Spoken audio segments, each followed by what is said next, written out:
nahangi thokriba thodok tumak some media person. I am not blaming all.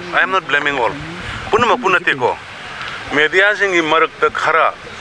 Migi yum mai thabadu yum thugai bu live thale birame ba. Ay ko FIR bu di tawgre. Adu oragasu adu maina irang du sagana badu mating we. Aduna adugumadu tawidra gadi phaba. Adagi even ekoi media gi marak na tabasu akoi miscreant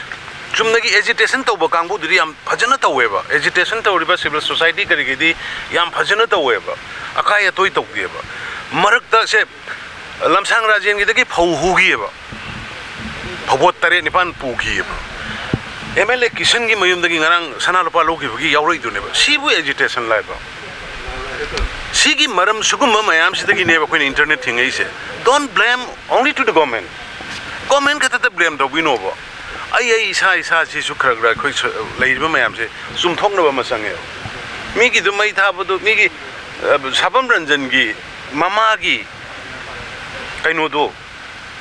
kang thon do thugai ram mine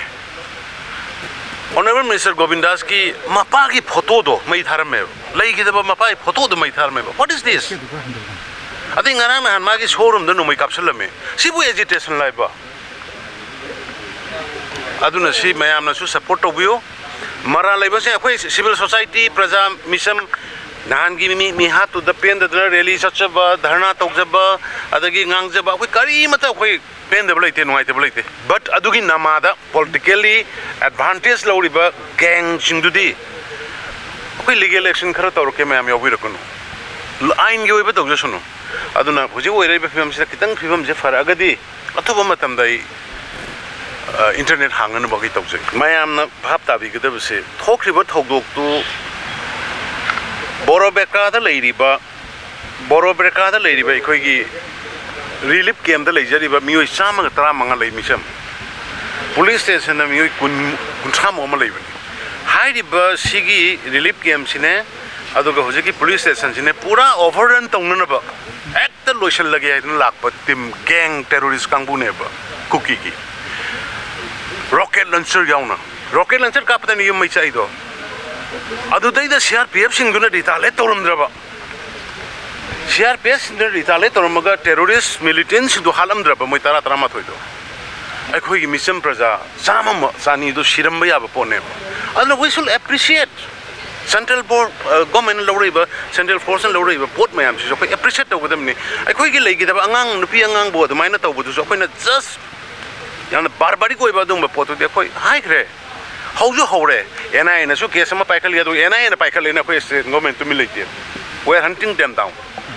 aduna adugi mayam tawbiganu adu hoi nakal ani lan songnabni nakra sok pan yawnai masi gi damta koi nungai to phongdo adu government ge side ge koi maximum best level the mission proja gi life property kanna ba de koi letna hona gi 2005 ta gi government yauduna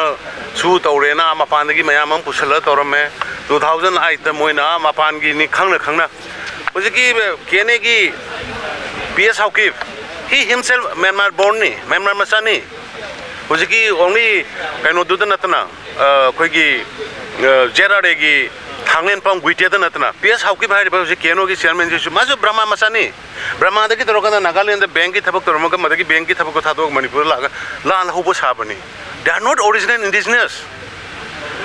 like koi thado gi paite gi mar gi adagi wifi gi koi kana so kisu haidena kana basu like moiga moi mapan dagi laga sidai irang sagali bu khangbu dhuni aduna koi